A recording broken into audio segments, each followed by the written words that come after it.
오늘은 지혜를 찾는 삶이라는 제목으로 함께 말씀을 나누겠습니다. 잠언이라는 이 성경은 구약 성경의 대표적인 지혜서입니다. 삶의 원리인 지혜를 중심으로 아버지가 아들에게 어떻게 살아야 의미 있는 인생을 살 수 있을까에 대해서 현실적인 문제에 대해서 가르침을 전하는 그런 인생 교육서가 잠언이라고 할 수 있습니다. 그래서 잠언은 기록하는 목적이 교육적이며 굉장히 내용은 실질적인 내용을 담고 있습니다. 이런 잠언을 올바르게 이해하기 위해서는 잠언이 가지고 있는 문학적인 특성, 구조를 한번 우리가 생각을 하고 좀 잠언을 시작했으면 좋겠는데요. 잠언은 문학적 특성에 따라서 1장에서 9장 그리고 10장에서 31장으로 크게 두 부문으로 나눠집니다. 1장에서 9장까지는 상당히 긴 대화체 형식으로 이제 진행이 되는데, 그 주제라는 것은 아버지와 어머니, 즉 어버이가 자녀들에게 전하는 지혜로운 삶이란 어떤 것이냐라는 그런 주제로 이루어져 있습니다. 그것을 대화체 형식에 빌려서 1장부터 9장까지 기록합니다. 그리고 10장부터 31장까지는 뭐랄까요, 조금 두서없이 막 적어내는 것 같은 그런 느낌을 받게 됩니다. 왜냐하면 한 절씩 구분되는 어떤 격언체로 마치 속담들을 이제 주제에 상관없이 아무런 순서 없이 그저 모아놓은 것 같은 그런 격언집 같은 것이 10장에서 31장까지의 나머지 내용들입니다. 여러분, 잠언의 뜻은 히브리어 언어로 미슐레라고 이야기를 하는데, 이 들을 줄 아는 자세, 경청하는 모습을 이제 미슐레라고 표현합니다. 한자어로는 이거를 이제 바늘자매, 말스먼 이렇게 표현을 합니다. 이 잠언이라는 것은 중국에 있는 그리스도인들이 이름을 붙인 거예요. 원래는 영어로 프라버브라는 단어를 쓰는데, 이거를 듣고 중국에 있는 처음에 중국의 그리스도인들이 성경을 번역하면서 이거는 내용을 보니까 나를 찌르는 말씀이구나, 나에게 경계를 주는 말씀이구나, 이거는 바늘자를 써서 잠언이라 하자. 그래서 중국 애들이 잠언이라고 이름을 붙여서 지금까지도 우리는 잠언으로 이렇게 부르고 있습니다. 그렇게 본다면 잠언은 하나님 앞에서 우리가 잘못된 길로 가지 않도록, 우리를 세상을 올바르게 살아갈 수 있도록, 세상을 지혜롭게 살아갈 수 있도록 가르치고 채찍질하는 그런 말씀을 잠언이다라고 보게 됩니다. 그래서 우리가 하나님 앞에서 어떻게 하면 지혜롭게 세상을 살아갈 수 있을까에 대한 말씀을 담고 있는 것이 이 잠언입니다. 여러분, 우리는 지식 정보 사회를 살아가고 있습니다. 손가락 몇 번만 까딱하면 스마트폰을 통해서 전 세계 모든 정보에 우리는 다 접근할 수 있습니다. 그런데 지식과 지혜는 매우 다릅니다. 지식이 많다 한들 지혜롭게 살 수가 없고, 하지만 지혜 있는 사람은 지식이 없다 한들 하나님 앞에서 정말로 세상을 지혜롭게 살아갈 수가 있게 됩니다. 그래서 오늘 본문에서 말하는 이 지혜란 무엇이냐, 옳고 그름에 대한 분별력들, 어떻게 하면 내가 상황 판단과 선택을 하는데 올바른 선택을 하며 살아갈 수 있을까에 대한 내용을 담고 있는 것이 잠언입니다. 그래서 여러분, 저도 어렸을 때부터 교회에서 늘 목사님이 잠언 이 말씀을 꼭 읽고자라고 얘기를 하셨어요. 구약 몇 장, 신약 몇 장, 그리고 잠언 몇 장, 꼭 구약과 신약 별개로 그냥 잠언을 무조건 많이 묵상하며 잠언 말씀대로 살아가라는 그런 교육을, 신앙 교육을 받았던 기억이 납니다. 그만큼 잠언 말씀이 참 좋습니다. 여러분 안에 이 잠언 말씀을 가지고 우리가 함께 1월달 묵상을 하면서 정말 바늘로 찌르는 그런 깨어짐과 또한 찌르는 그런 마음을 찌르는 말씀이 왜 나에게 찔리며 다가올까라는 그런 묵상을 하시면서 하나님 앞에 올바르게 살아갈 수 있는 여러분 되었으면 좋겠습니다. 그래서 오늘 본문 말씀에는 우리가 어떻게 하면 지혜로운 삶을 살아갈 수 있을까에 대해서 제시를 하고 있습니다. 첫 번째는 하나님을 알기 위해 노력을 해야 된다는 이야기입니다. 하나님 알기 위해 노력한다는 것, 자, 여러분 오늘 본문의 3절부터 5절까지 말씀을 함께 읽어보겠습니다. 시작. 지식을 불러 구하며 명철을 얻으려고 소리를 높이며 은을 구하는 것 같이 그것을 구하며 감추어진 보배를 찾는 것 같이 그것을 찾으면 여호와 경외하기를 깨달으며 하나님을 알게 되리니. 아멘. 일반적으로 사람들에게 우리가 권면을 하거나 충고를 할 때 행동을 어떻게 하라고 이야기를 합니다. 예를 들어서 뭐 남을 속이지 마라, 나쁜 말 하지 말라, 뭐 부정부패에 빠지지 말라, 뭐 정직하게 살라 등등 굉장히 구체적이고 실제적인 그런 행동에 대해서 우리는 가르치고 행동의 변화를 촉구합니다. 그런데 오늘 성경의 저자는 우리에게 조금 다른 말을 합니다.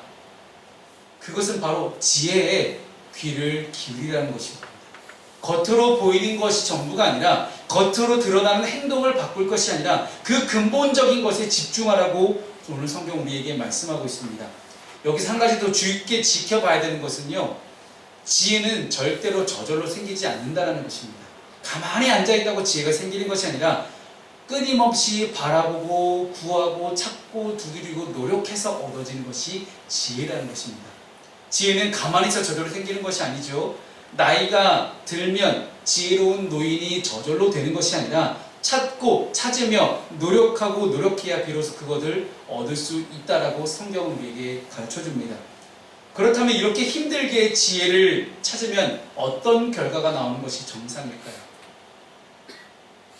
행복한 삶과 부와 권력을 누리는 삶, 혹은 다른 사람들에게 칭송받는 삶, 혹은 명예로운 삶, 나를 좀 높일 수 있는 사람들이 하면서 엄지손가락 치켜줄 수 있는 그런 삶, 그런 삶을 살아가는 것이 지혜로운 삶이 아닐까 싶습니다만은 성경은 이런 이야기를 전혀 하고 있지 않습니다.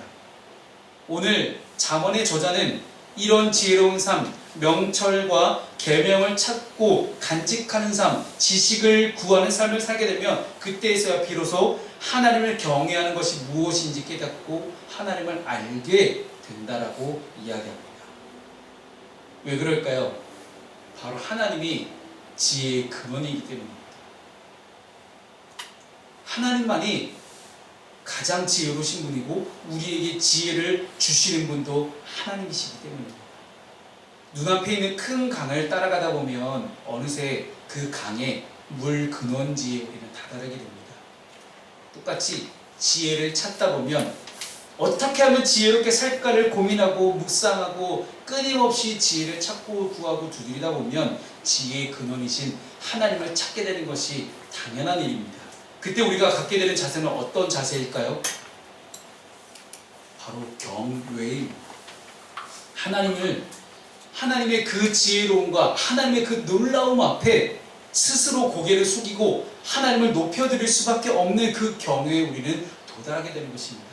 억지로 하나님을 그냥 어떻게 하면 경외해봐야지가 아니라 하나님을 찾기 이전에 지혜를 찾다 보면 하나님을 찾게 되어주고 하나님을 만나게 되는 그 순간 모든 인간은 다 하나님을 경외할 수밖에 없는 그러한 현실 속에 살아가게 됩니다. 이것이 바로 지혜를 찾을 때 우리에게 얻어지는 것임을 우리가 똑똑히 기억했으면 좋겠습니다. 지혜를 찾는 삶은 어떤 삶입니까? 하나님을 알기 위해 노력하는 삶입니다. 두 번째, 지혜를 찾는 삶은 어떤 삶입니까? 지혜를 얻기 위해 부단하게 노력하는 삶입니다. 지혜를 얻기 위해 노력하는 것, 그 노력은 과연 무엇일까요? 그것은 하나님의 계명을 더욱 마음에 새기며 그것을 이해하려고 노력하는 것이 바로 지혜를 얻기 위한 노력이라고 성경은 가르쳐줍니다. 오늘 본문에 나오는 1절에는 1차적으로 글을 쓰고 있는 잠언 저자의 계명이지만 조금 더 근원적으로 말해보면 하나님의 계명을 의미합니다. 한글로는 정확한 설명이 나와 있지 않지만 이 부분을 조금 달리 좀 해석을 해봤으면 좋겠는데요. 오늘 본문의 1절과 2절 말씀을 먼저 함께 읽어볼까요? 1절, 2절입니다. 시작. 내 아들아, 내가 만일 나의 말을 받으며 나의 계명을 내게 간직하며 내 귀를 지혜에 기울이며 내 마음을 명철에 두며. 이 말씀을 조금 더 풀어서 좀 말씀을 드리겠습니다. 1절 말씀을 조금 풀어드리면 내 귀를 지혜에 기울이고 너의 마음은 그것을 이해하려고 하고 나의 계명을 내가 소중하게 간직하면 이라는 뜻이에요. 지혜의 귀를 기울이고 그것들을 이해하려고 하고 하나님의 계명을 소중하게 간직한다. 하나님의 계명 속에 그리고 그것을 이해하려고 노력하는 삶, 그것이 바로 지혜를 얻기 위해 노력하는 삶, 지혜를 찾는 삶의 본질적인 방법입니다. 또한 지혜를 구하는 것을 오늘 성경은 은을 구하는 것이다 라고 표현하고 있습니다. 즉 금, 은, 보화, 보배로운 이 소중한 보물처럼 그것을 내 품 안에 꼭 끌어안고 이것을 어떻게 하면 놓치지 않기 위해 애를 쓰는 것처럼 그렇게 지혜를 소중하게 간직하라는 이야기입니다. 혹여나 달아날까, 혹여나 없어질까, 혹여나 얘가 어떻게 될까 전전긍긍하며 어떻게든 이 지혜를 내 안에 가지고 있기 위해서 끝까지 붙들고 있으려고 노력하는 모습, 그 모습입니다. 그래서 욥기서 28장을 보게 되면요, 말씀에서 지혜를 구하는 것을 광석을 캐는 모습으로 연관지어 욥기에서는 설명하고 있습니다. 그래서 광부들은 광물을 채굴하기 위해서 굉장히 어둡고 컴컴한 동굴 속으로 들어갑니다. 그리고 그곳에 들어 어떻게 하면 그 어두컴컴한 곳에도 라이트 하나 켜놓고, 그 프레시 하나 켜놓고 거기서 그 껌껌한 곳에서 너무나 간절하게 무언가를 채굴을 합니다.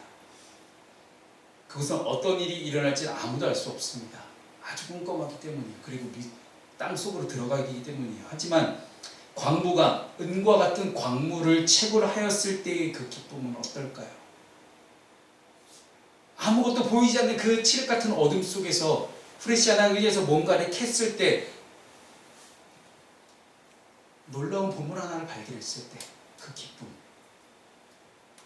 잠언의 저자는 우리가 하나님의 말씀을 구하고 찾기를 소망하고 있습니다. 그런데 말로만 구하는 것이 아니라 간절하게 광물을 찾고 구하듯이 하나님의 말씀을 간절하게 찾고 구하고, 야, 이것이 보물이구나 라는 그 기쁨을 느끼기를 바라고 있는 것입니다. 그리고 그때 주어지는 기쁨은 바로 금, 은, 보화 같은 그런 보물을 발견했을 때의 기쁨과도 비교할 수 없는 놀라운 기쁨일 것입니다. 즉 하나님께서 기뻐하시는 사람은 어떤 사람입니까? 말씀을 간절히 구하고 찾는 자를 하나님은 굉장히 기뻐하십니다. 또 하나 우리가 지혜를 찾는 삶은 어떤 삶입니까? 하나님이 지켜주심을 믿는 삶이 바로 지혜를 찾는 삶입니다. 우리가 흔히 어떤 바른 행동을 하게 되면 우리가 스스로를 지켜나갈 수 있다라고 생각을 합니다.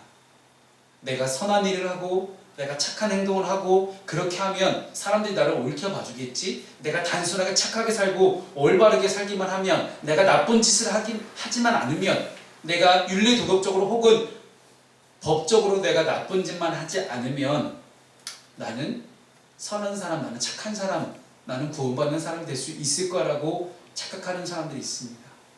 예전에 2001년도에 제가 이제 속해 있던 대학생 선교단체에서 공주라는 지역에 이제 가보면 마곡사라는 엄청나게 큰 절이 있습니다. 무지하게 유명한 절이에요. 근데 그 마곡사 바로 밑에 있는 마을에 들어가서 제가 전도를 이제 했습니다. 2001년도에. 그래서 마곡사 바로 밑에 있는 절은 이다 보니까 그 일대 모든 사람들 다 불교인들이에요. 근데 불교인이 아닌 분들도 있습니다. 워낙에 마곡사가 오래된 절이다 보니까 마곡사 절이 생겨난 이후에 이제 살고 있는 분들이 거의 대부분이겠죠. 근데 그 중에 한 할머니를 만났는데, 그 할머니께 이제 제가 복음을 전하면서 나왔던 내용 중에 하나가 할머니가 죄인이라는 사실을 얘기할 수밖에 없습니다. 복음은 그런 거니까요. 할머니가 죄인이십니다라고 얘기했더니 대뜸 저한테 화를 내시는 거예요. 이 새파랗게 젊은 놈이 갑자기 찾아와갖고 자기한테 죄인이라고 하니 얼마나 억울하시겠어요. 얘기를 들어봤더니 정말 그 할머니는 한평생 그 마을에 사시면서, 어떻게 그렇게 한평생 거기서만 사셨는지, 한평생 마을을 떠나지도 않고 거기서 사시면서 정말 너무나 선하게 잘 살아오신 거예요. 나쁜 짓 하나 한 거 없이, 사람들한테 손가락질, 욕 한 번 당해본 적 없이 너무나 선하게 잘 살아오신 거예요. 그런데 그런 분들을 참 많이 만납니다. 죄인이라는 사실이 도저히 인정되지 않는 많은 분들이 있습니다. 그래서 죄라는 것이 무엇인지를 조금 말씀드릴 필요가 있었어요. 그러면 죄라는 것은 내가 내 인생을 내 마음대로 사는 게 죄입니다. 왜냐하면 하나님은 우리를 만드셨을 때 하나님의 나를 향한 만드신 목적이 있습니다. 나를 만드신 이유가 있습니다. 이 물컵은 우리가 물을 마시기 위해서 만들어진 용도입니다. 그런데 이 물컵으로 다른 것을 한다면 안 되겠죠. 이 물컵은 물을 마시기 위한 용도로 사용되어질 때 가장 올바르게 사용됩니다. 우리는 모두 하나님의 뜻대로, 하나님의 사명대로, 하나님의 뜻 안에, 하나님의 계획 안에서 지음을 받았습니다. 그렇다면 모든 인간은 하나님을 영화롭게 하고 모든 인간은 하나님의 뜻을 이루기 위해서 살아가는 것이 바로 그 사람에게 주어진 사명입니다. 그런데 하나님의 뜻을 어떻게 한번 알아보려고 노력하지 않고 하나님의 뜻을 파헤치기 위해서 노력하지 않고 하나님의 뜻을, 하나님의 계획을 발견하기 위해서 노력하며 살아가는 것이 아니라 그냥 마음 가는 대로, 내 본능대로, 내 욕심대로, 내 욕망대로, 내가 하고 싶은 대로 살아가는 것이 성경은 죄라고 말합니다. 즉, 이 세상에서 말하는 죄하고 성경 말씀이 말하고 있는 죄는 엄연하게 기준이 다릅니다. 저는 그 할머니께, 할머니 성경 말씀 읽어드릴게요. 제가 할머니께 그렇게 말씀드렸던 까닭은 오해하지 마시고 들으세요. 성경이 그렇게 말해주고 있는 거예요. 그 성경 말씀 믿으셨으면 좋겠어요 라고 간곡하게 부탁을 드렸습니다. 물론 그 순간에 할머니가 복음을 받아들이진 않으셨습니다. 하지만 전환자의 입술과 전환자의 발걸음이 아름답다 하셨기 때문에 그저 전하기만 합니다.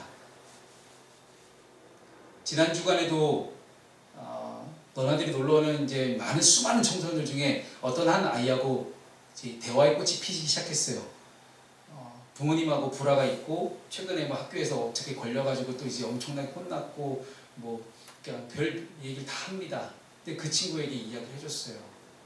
왜 너나들이가 필요하고 너나들이 과연 무엇을 하고 싶고 목사님이 너희들에게 이것을 왜 만들었고 너희들에게 바라는 것이 무엇이며 그런 것도 쭉 얘기했더니 내가 정말 한 시간을 정말 너무나 잘 듣는 거예요. 저는 설교 아닌 설교를 좀 우스갯소리로 기분 좋게 해줬지만 여러분, 죄는 간단합니다. 죄를 우리의 기준에서 보기 시작하려고 하니까 죄가 아닌 것 같아요.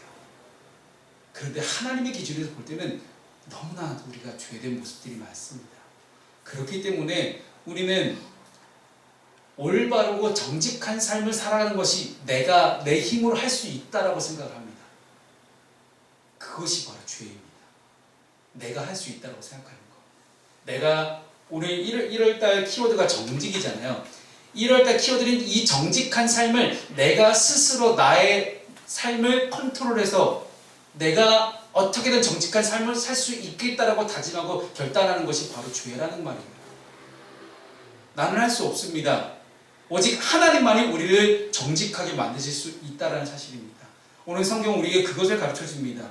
인간은 지정의 혹은 이제 영혼, 육을 가진 존재인데 근본적인 변화가 없이는 행동의 변화가 없기 때문입니다. 아무리 게으른 친구에게 게으르지 말라, 부지런하고 성실하라고 얘기해도 그 근본적인 마음가짐이 변하지 않으면 절대로 행동은 바뀌지 않는다는 거예요.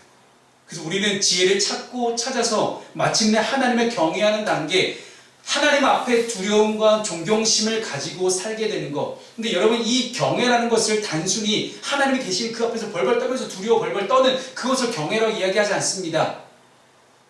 참된 경외함이란 어떤 경외함이냐면 이 땅에서 정직을 비롯해서 수많은 우리가 갖고 있는 생각하는 그 키워드들을 내가 내 힘으로 할 수 없음을 깨달았을 때, 내 삶 가운데 이 올바른 진짜 정직함을 이뤄낼 수 있는 분이 진짜 하나님밖에 없구나. 이 하나님 능력이 정말 대단한 능력이구나. 이 하나님 정말 놀라우신 분이, 하나님 정말 신비로운 분이구나를 깨달았을 때 그 정말로 마음 가운데 우러나는 그런 존경심, 그 경외함을 성경은 경외라고 이야기하는 것입니다.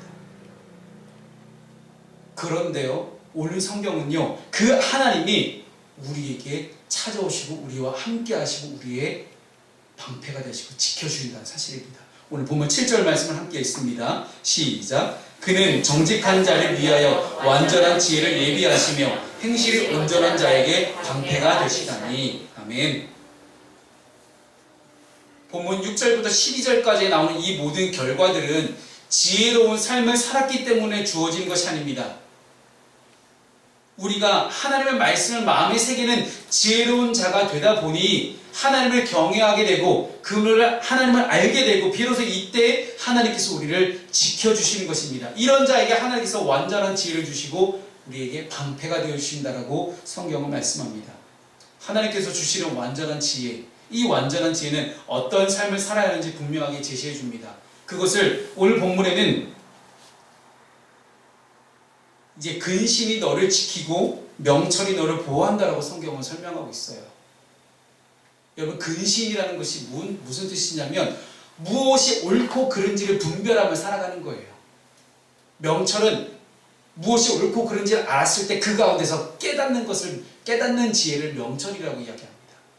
이것이 어떻게 가능해집니까? 하나님을 찾고 구할 때, 하나님의 계명을 가슴속에 간절히 품고 있을 때, 하나님 안에 찾고 두드리고 하나님 안에 거할 때, 하나님 나의 방패가 되어주셨을 때 우리는 그 어떤 것인지 분별하게 되고, 옳고 그름의 판단 기준에 내가 아닌 오직 하나님이 분별해 주신 그 분별력을 통하여서 우리는 비로소 이것이 잘못된 거였구나, 내가 볼 땐 이게 맞는 거라고 생각했고, 내가 볼 땐 이것이 옳은 행동이라고 생각했고, 아니면 내가 잘 살고 있다고 생각했는데 그것이 아니었구나, 이건 내가 잘 사는 게 아니었구나, 끊임없이 나를 괴롭히고 나를 유혹하는 사단 마귀의 유혹 속에서 자꾸만 잘못된 생각, 부정적인 생각, 안 좋은 생각을 들게 만드는 나의 삶 속에서 이것이 잘못된 것이고 나를 분명하게 깨닫게 만드시는 것, 그것이 바로 하나님이 우리에게 주신 명철의 축복입니다.